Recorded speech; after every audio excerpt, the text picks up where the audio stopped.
Hey y'all, welcome to Massive Beers.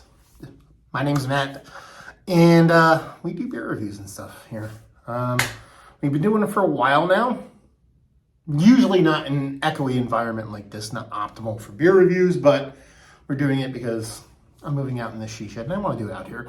But this is a special review in the sense that it's my 4,000th beer review. 4,000 beers! 4,000 beer reviews? Is that possible? Oh, started a long time ago. I guess it's 4,000. I'm really bad at keeping track and the numbers I put in front of my videos. I don't know. I think I'm close. Actually, I think I probably hit 4,000 a few ago because I usually kind of duplicate numbers every now and then. Regardless, we're 4K, baby. 4K beer reviews, and that's pretty crazy. Typically, I end up doing some kind of really fancy beer, not necessarily fancy in the sense that it's hard to get or something like that, but a beer that means something for me. 1 year I did Jet Cream Ale. I think I did a Hardy's 1 year. Last year I did the first beer review I ever did, a Corbinian from West Weinstephaner. I didn't know what to do this year, to be honest with you. With the kid and building out the studio and all those kind of things, just really am not in a beer hunting mood. I came across this. The Molen, it's the Rook and Leer. I just randomly came across this. I didn't plan for this to be my review, but it's a smoked imperial barrel-aged stout from the Molen in collaboration with Monk's Cafe out of Philly. It's the year of Rosh beer. This is the year Rosh beer has kind of taken hold. If you don't follow This Week in Rosh Beer and the Instas and the podcasts and all that stuff, I implore you to do so. Everybody loves a smoked beer. Let's dive into it. And I got a little info in this, actually, which is kind of cool. We'll get to that in a second. So we're talking about Rook and Leer. This is a smoked malts smoked barrel-aged imperial stout, 11.5%. Let's see, it's drink at Tennessee. Don't know what that means. With a blow of Premium hops and wild yeast. Okay. Rodenbach yeast. Keep that in mind. Government warning stuff. Mind-blowing craft beer. Being very modest on the back, the Molen is. And they have this date on here. I've come to understand that is a drink by date, not a best by date. I thought this was, it says a 16/04/31. I thought it was the 4th month, 31 day of 2016. I thought it actually was a 6-year-old beer. It is not. How do I know that? I posted a picture actually picking these up because I ended up finding this beer off a shelf for $3.99 a bottle, which had to be mismarked. I don't care. I bought 4 of them. But I posted a picture of it, being like, hey, here's my, Shelf Turd Saturday Dusty find. I tagged Monks in it. I tagged Molen too. And they responded. And they responded with very fun stuff. So I'm actually going to read what they wrote, just to give you guys an idea of what they wrote, because it's a lot of really good information. They basically wrote back, bottle in 2021, because I said 2016 ? Bottle in 2021. So glad you liked it. They wrote back a bunch of information, and I'm like, oh, okay, so it has to be a 10-year Best Buy. And they're like, it was brewed in May of 2018. So it's from 2018, but it was, I guess, barreled and cast for that long. They said definitely designated to age for 10 years or more.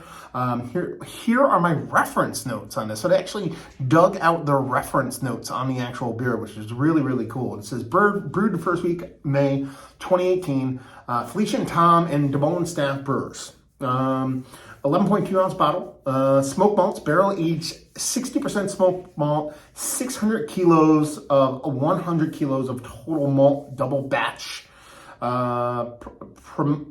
Premiant hops. So that's what that is there. With a blow of Premiant hops. I don't know Premiant hops. Brett was pitched into the barrels, leather. Leather barrels. Asian Bowmore whiskey barrels for 3 years at the Molen. So it's a 3-year barrel-aged beer. And it says bottling date was 4/16/21. So that is what gives you that 10-year best buy date on there. And it says here, mash bill, crystal malt, caramel, brown, chocolate, roasted barley, smoked malt, boiled 90 minutes, hops during boil, and at end, step mash. Now they actually sit here and they say Brett was pitching into barrels.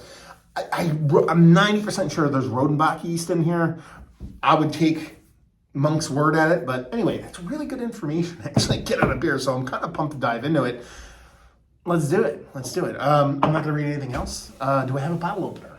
That would be actually, I don't. I don't. I've been using, oh wait, no, I did have one out here, but my wife took it. We'll make do. It's not like the Molen one. Actually, no, we can use the wire cutters to dig through the Molen wax. See, this is when you're doing construction, you just have all the tools at your beck and call and what you need to do the things that you need to do. Okay, I think I just popped this off. There we go. Anything's a bottle opener if you try hard enough. So, I'm talking about a 11.5%, basically Roche stout. Barrel aged 3 years. My buddy Thomas opened, not a big De Molen fan from over the Netherlands. He's like, they suck. He's like, but they were kind of taken over in 2018. This is him talking about how the brewery kind of changed hands and whatnot, and they're not that good anymore. He's like, 2018, they were still good, so that should be good. So we'll see what's what. Left a little in there. I mean, that looks all a part of a nice stout. Look at that sucker. Pouring it, dropping it on tools, doing all kinds of stuff. Yeah. Big and thick, rich, has a nice kind of soft little kind of mocha head on the edge of it. So that looks a part of barrel-aged stout. Sour beer? Tart beer? Funky? Wild beer? Not really. Looks like a big old barrel-aged stout. I've had those from De Molen before, so give it a whirl. Give it a nose. Cherries. I mean, that kind of makes sense. 3 years in a spirit barrel, 3 years in a bourbon barrel. My assumption of Rodenbach yeast based off of what I read off the internet. Wild Brett, yeah, not really a cherry thing, but we were talking about a big rich stout, a Russian imperial stout. Let's assume it's that for a second. Just a base Russian imperial stout with any kind of barrel aging going on, you can definitely get a big kind of cherry note out of it. And this has this kind of rich kind of cherry, but almost like a Luden's cherry. If that makes sense to anybody out there. So for those that don't know, Luden's is like a cough drop in the United States. It comes in a cardboard box, at least it used to. I don't even know if they make them anymore. And you, as a kid, when you ever get sick, you would eat Luden's. They're not cough drops. They're basically candy that were marketed as cough drops. They had like a lemon one, and I believe there's only two, lemon and cherry. It has this kind of Luden's cherry kind of thing going on in a positive way. I'm not saying it's medicinal or comes off like cough medicine like or anything like that. But that's what, man, that's cool. Because there's this rich barrel char, there's this chocolatey thing going on, this charry thing, this burnt thing. It has to be your barrel at play. There's this tart thing. Again, it's a tart cherry. It's not sour. It doesn't come off sour for me. I read online a lot of people talk about it being sour. But the real big thing here is when you talk about it, you talk about these smoked malts. It's smoky, but it's not over the top smoky. It's not like bologna smoke. It's not like Schlenkerler smoky. It's more of like, again, like a campfire kind of smoke. Maybe even something, I don't know if I could relate it to something different, but it's not that kind of fatty, Schlenkerler kind of smokiness. It's a little bit more kind of tight, a little less kind of, like I said, flabby or fatty, but nothing over the top. It really is that cherry note that kind of drives this home, that really drives the bus here. It makes it kind of super interesting on the nose. It's very aggressive as far as the nose goes. I mean, you're talking 11.5%, 3-year barrel aged, funky, yeasty kind of stout. It's gonna be aggressive on the nose, but it's not overpowering. Everything here smells melded. Again, 3 years in a barrel, you would hope that would be the case. It smells really good. Cheers to 4K, baby.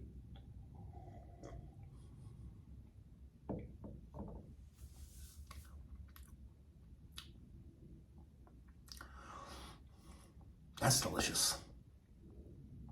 That is delicious. It's tart, man. It's sour. I'm not gonna lie to you. It is. In the way it should be. It's not like sour, like turned and it's bad. It's funky and tart.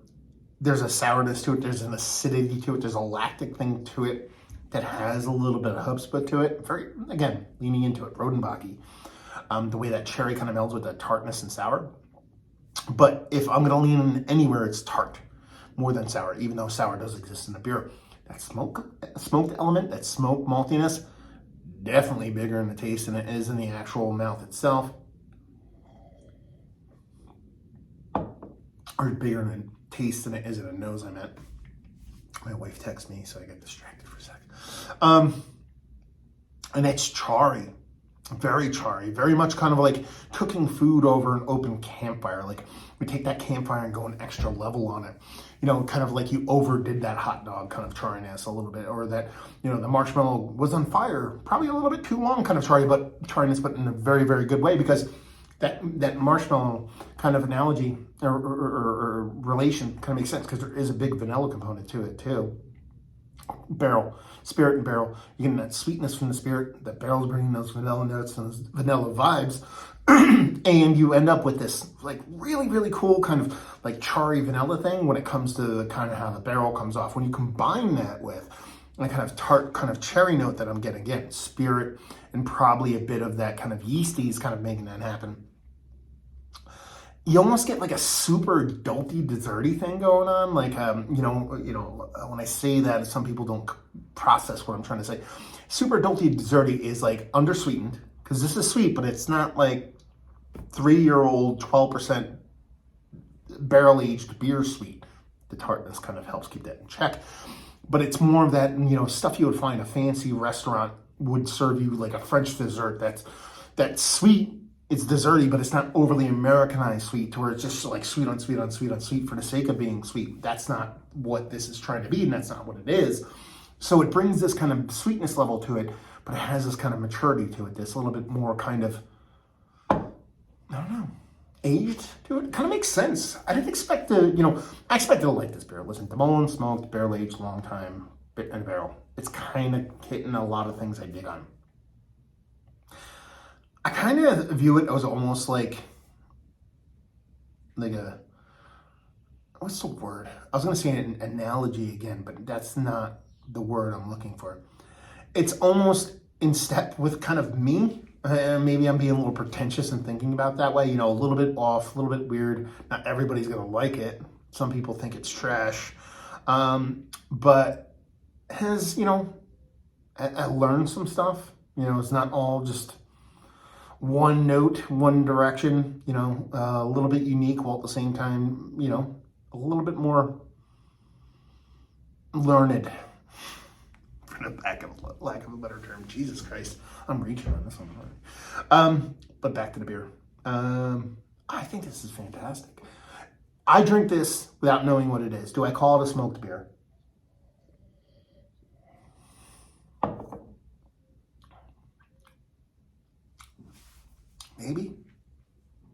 Maybe, I don't know. There's a lot going on here. It's very complex. There's a lot of moving parts here. From the barrel, from the spirit in the barrel, from the time it's spent in that barrel, the double mash on this, that richness of the beer, the smoked malt, the base malt, that yeast, like a combination. It almost feels like there is base yeast, Brett yeast, and then they pitch Rodenbach in it at some point or fashion, because there's something about this that is not Brett based. So that's the only thing. Maybe I missed something in the notes. I don't think so, but it just has this this cherry. When I think of Rodenbach, I think of cherry, even if it's not cherry added Rodenbach. I just think of that, and that kind of in combination with this being very much kind of like a Russian Imperial Stout base, because there is a big bittering component to it I haven't even mentioned yet. Everything else kind of trumps it. There's so much going on in the beer, but it makes so much sense too. That's the thing. It's like it's hair on fire, but it's all cohesive. There's not a lot of like dominance from one end or the other. It's very much trying to just blend, and just kind of groove in the same kind of sense, same kind of movement. That's honestly my favorite part about beer, more specifically aged beer, barrel aged beers. So like, you get a lot of these beers that end up being a little bit kind of hot or a little bit kind of sharp upon release. Sometimes beer's best aged, I'm a big proponent of not necessarily barrel aged beers, but bottle conditioned core 4 beers or some Belgian candied sugar stuff. love that stuff with a whole heap amount of time. Now we're talking decades. I think this beer, in a very cool way, obviously they held on to it for 3 years, is meant to be drank now. I would be curious to see what this drank like in 5 to 10 years. Don't get me wrong. That's just me being a cat and being curious. But man, I think to put the time into this beer, to put those 3 years in the barrel, it's a beautiful thing. It's a beautiful thing. And for me to find this on the shelf for $3.99, again, it has to be mismarked. I'm assuming these are $13.99 a bottle. That's my guess. I walk into a place, I didn't even know they were $3.99. There was no price. I brought them to the counter. I was like, one. I was like, these are going to be expensive. Maybe I'll get one. I put it on. I'm like, there's no price on this. And you're like, the guy's like $3.99. I was like, oh, I accidentally didn't get that other 3 in the back there. Yeah, I'll take a 4-pack of these.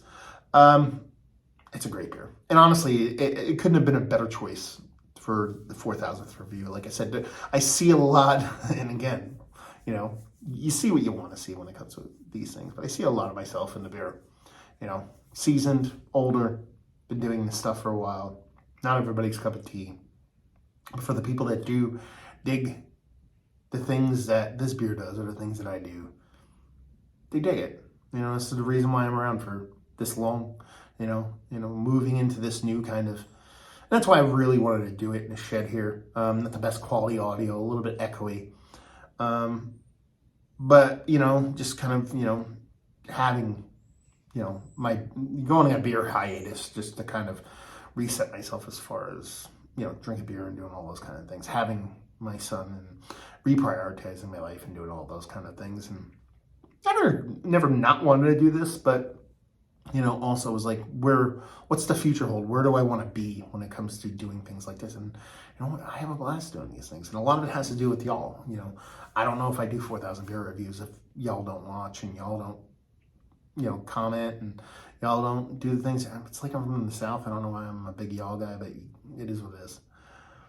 And I appreciate it. And I just want to say thanks, you know, for sticking around. You know, the last couple of years have been a little bit different. You know, I've taken my stand as far as what I think is right when it comes to the world, and you know, with moral and ethical bounds comes, you know, loss of viewership, loss of subscription, loss of stuff like that. I don't care.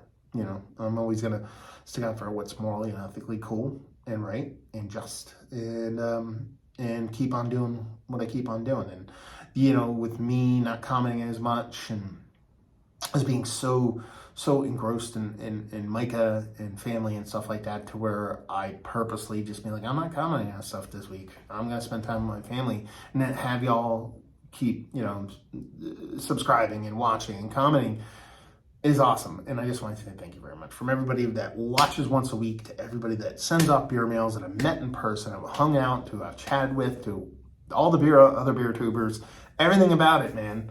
This is a fun world to exist in, you know, especially if you're really passionate about beer and you enjoy it at its core and what it is. And I've met so many cool people and, you know, gained so many friendships and had great conversations and all facilitated because it is one awesome beverage. Well, not this one, but you know what I mean. So there you go. Beer review, a little bit of teary-eyed, not going to get a little, you know, whatever. A little sad maybe. I don't know. I see 18 minutes on my camera, so we're going to cut it off. So, yeah. Anyway, Mount Rushmore status. Smoke beer for this? Yeah. Barrel-aged beer? Maybe just outside looking in, but worthy. This is fantastic beer. Let's talk about it. The Molen. Tomas, let me know. Thomas Open. Let me know your thoughts right down there. What you've told me about the Molen. That's what I want to know. So, and what the people want to know. So, yeah, let us know. All that stuff. Everybody else, what are your experiences with the Molen over the years? I know I've had my fair share. Very, very fond of the brewery in itself, but I haven't had much in the past couple of years. So let me know. Have you had this beer specifically? I'm really curious about that too. And if you did, what do you pay for it? Because I'm kind of curious, you know, if my price point was quite a bit different than yours. There you go. 4K in the book, son. Thank you very much for watching. Hopefully you guys are enjoying good beer right now. Hope we'll see you next time. Cheers, y'all.